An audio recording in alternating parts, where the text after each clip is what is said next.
On the phone right now, man who returns to action on November 5th against Tony Ferguson. Last week on this program, we had Tony on the show. This week, we have his opponent, Rafael dos Anjos, joining us right now. Rafael, how are you? Hello, I'm good, Ariel. Thanks for having me. Yeah, it is a pleasure. I said at the top of the show, Rafael, that I thought this was maybe your first interview since your fight against Eddie. Have you done much media since then? Not at all. My first one. Did you just kind of feel like you needed a break? Yeah, I had a break, and I was thinking about my life a little bit, my career. And now I'm back on track. I'm back working hard again, on my way to get the belt again. Yeah, it had been quite some time since you suffered a loss. How long did it take for you to get over it? Or maybe do you feel like you're not quite over it just yet? No, I'm over it already, I think the loss showed me a lot of things that people think about me and people around me, how they reacted. And I think I'm trying to get a good part of everything bad that happened in my life. And with this fight too, that was a bad moment for me, but I'm able to see a lot of things now that I was kind of hiding before. And it's a good thing. So everything happened for a reason, and God made everything perfect. So I'm learning a lot of lessons. If you don't mind, what do you mean by that when you say things that you need to change, like lessons and things? What kind of lessons did you learn after that? Just a second, I'm turning on my car here. Oh, no problem. Yeah, I'm gonna get on Bluetooth. Talking to Rafael dos Anjos right now. November 5th, Mexico City. Tony Ferguson, important fight in the lightweight division, putting on his Bluetooth in his car. I believe he's on his way to training. I'm giving a play-by-play. Trains out of King's MMA. Rafael Cordero, head coach. Of course, RDA, the one who started Anthony Pettis' losing streak back at UFC 185. He defeated Anthony Pettis to become the lightweight champion. That was in Dallas, Texas. Defeated Donald Cerrone in Orlando back in December. And then back in July, International Fight Week. Hello? Yes, there he is. Sorry. No problem. So I asked you about the lessons that you learned. Yeah, I learned a lot of things, man. For example, with my family, how the people treat you too, And for each person of my family, there was one kind of lesson. Like for my kids, everybody got sad. My wife too, and it was a big loss for us. Especially the way that it went, and in the gym as well, because people treat you one way when you're champion, but when you're not a champion, everything changed. People treat you different, but that was good to know how people really think. And so we can start make adjustment and make some cuts on the near future when I be champion again. So for sure, these people will not be on my side. Wow! So you cut people out of your life after that fight? A little bit. Wow. How many times have you watched it? Not many, man. Not many. I think on TV I have it recorded. I haven't watched it once, not even once. I watched some highlights on internet, but I'm not really on social media anymore. Very little. How come? I'm trying to stay away. Why? But I didn't watch much, man. Why no more social media for you? Man, I think social media is good for promotion, stuff like that. But most of the people are so negative. Yeah. People too negative. People just like, if you read the comments, people, it's just too negative, man. People just think so bad, but I prefer stay away of this. So you don't, you don't care to watch it, and I totally understand that. Of course, you probably have a sense for what went wrong. Like in a nutshell, do you have an idea why you lost that fight? Is there a mistake or two that you think that you made that led to him winning? Yeah, I think I had a bad night of work. I think just that, when you fighter, when you're not doing good on your work, when you have a work that happens, you lost the fight.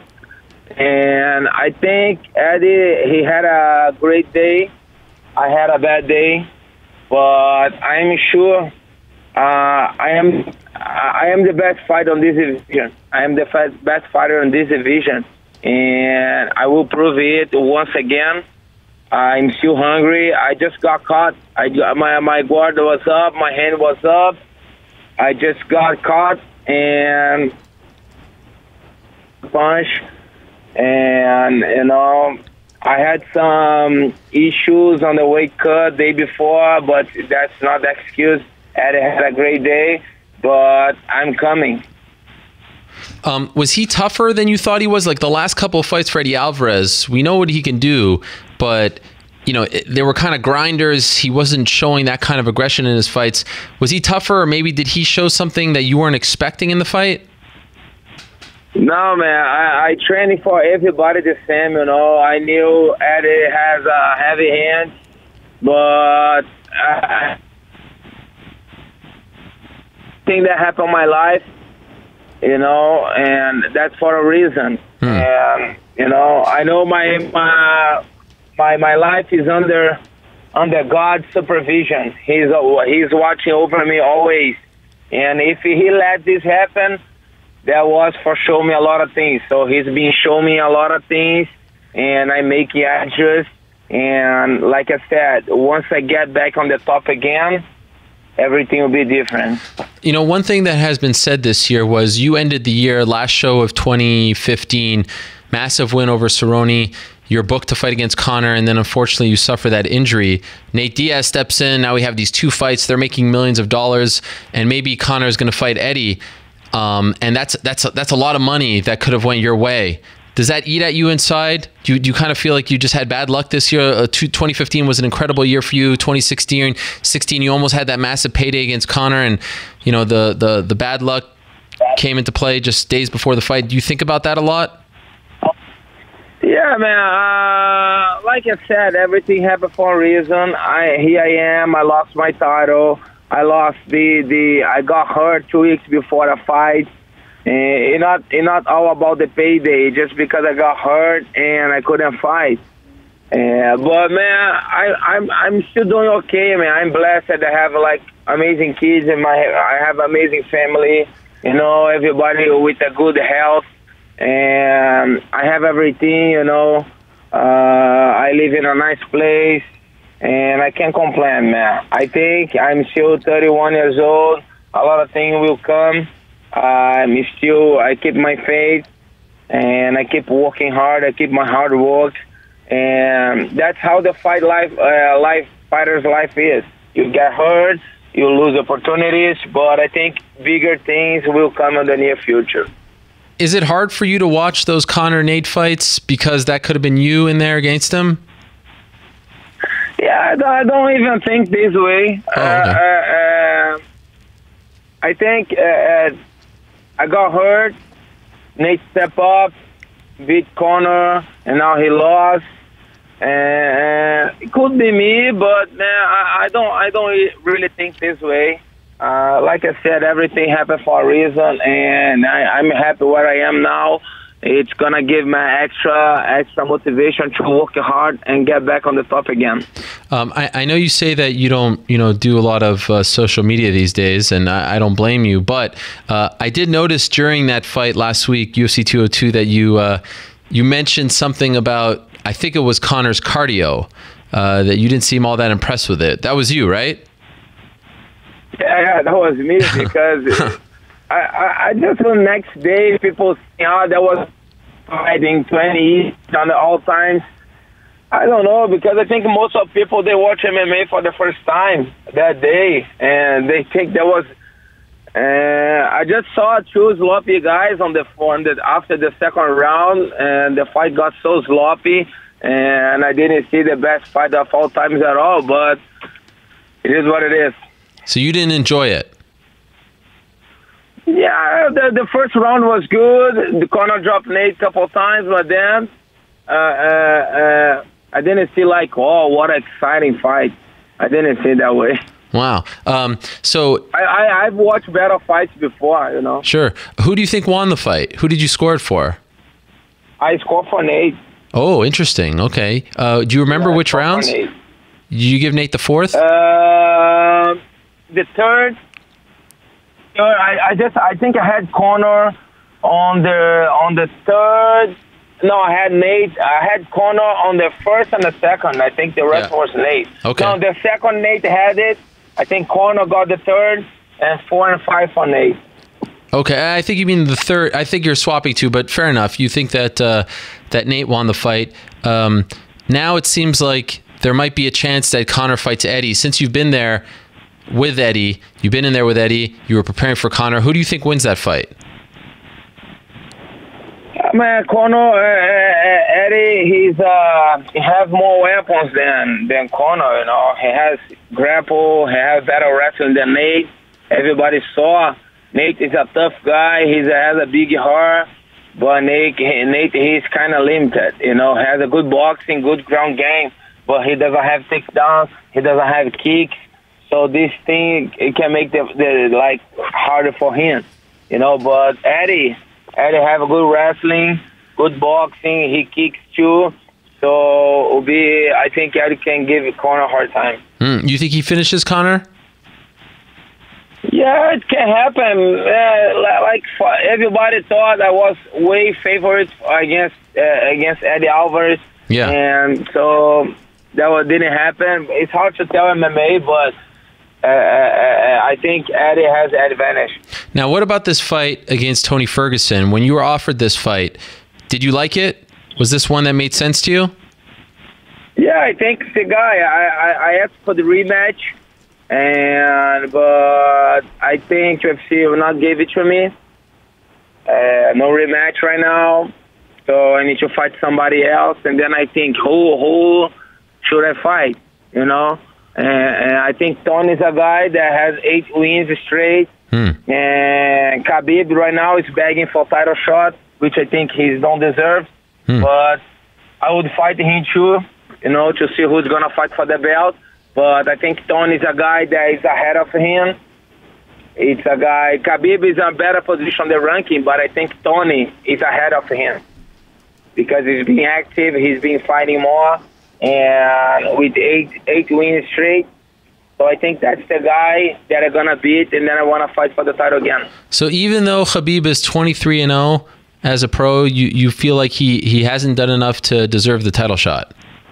Yeah, not on UFC. He haven't done it in different organization. But in UFC, I know he beat me 3 years ago, but his last fight, he fought no offense to nobody, but the guy wasn't even top 30, you know, and I think the guy's not even in the UFC anymore, you know, and I think he needs to fight somebody to get the title, but it is what it is.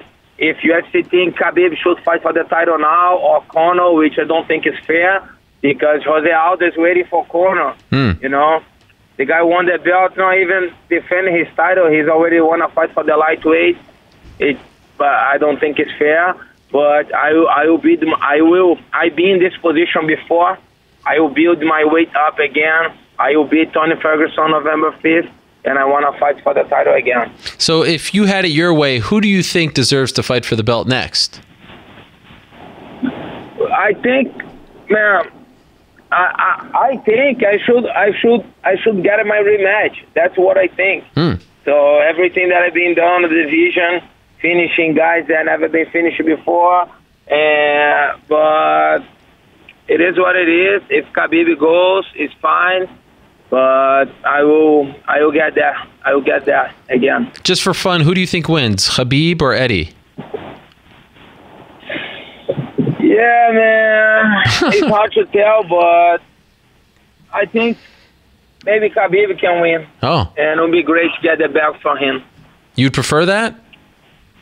Yeah. Either way. So I lost for both of them. Yeah. Either way, I'm going to get my rematch with some of them. So I will be home and watch. And either way, you know, they both beat me. But it will be good to get a rematch with one of them. Have you been told that if you beat Ferguson, you will get the next title shot? I hope so, man. I hope so. Because I don't see nobody else to have the title shot. But you haven't actually been told that yet. Sorry? But has anyone from the UFC told you or your manager that that's the case? If you beat Tony Ferguson November 5th, you're getting a title shot? No. Okay. No. But I think you want that. I think that's I just want it. You know, I think I deserve it. Yeah. Any concerns about fighting in Mexico City? Your teammate Fabricio Verdum went there around 2 months before when he fought there the first time. Are you going to do the same so that you don't, suffer the effects of the high altitude? Yeah, I know that's very high. It's like 7,500. It's very high. But I'm trying to. I'm go there a couple weeks before, maybe a month before, and acclimate. I go a little bit early. You mentioned earlier about Tony Ferguson. He's won 8 in a row. He was on this show last week, and he said that the blueprint is sort of out. That if you pressure you, then you will falter. I'm curious what you thought about his last fight against Lando Venata, because it seemed like he was rocked by a guy who was making his debut on like 2 weeks' notice. What did that say, in your opinion, about Tony Ferguson? What did you learn from that fight? Yeah, the guy. I didn't watch the fight. I just watched the highlights. Okay. And I'm kind of out of everything. I'm doing my own thing now. I'm kind of training hard and keep like focused on, but man, he's not gonna have the opportunity to do that. I'm gonna push the pace of the fight. I'm gonna push the pace of the fight. So it seems like you've kind of cut everything else out. All the noise. You're just focused on yourself. You're training your family. Nothing else. Nothing else, man. Nothing else. Were you focused too much on that other stuff, you think, when you were champion? No, man. I always was a kind of low-profile guy, I always focus on my family, my teams, but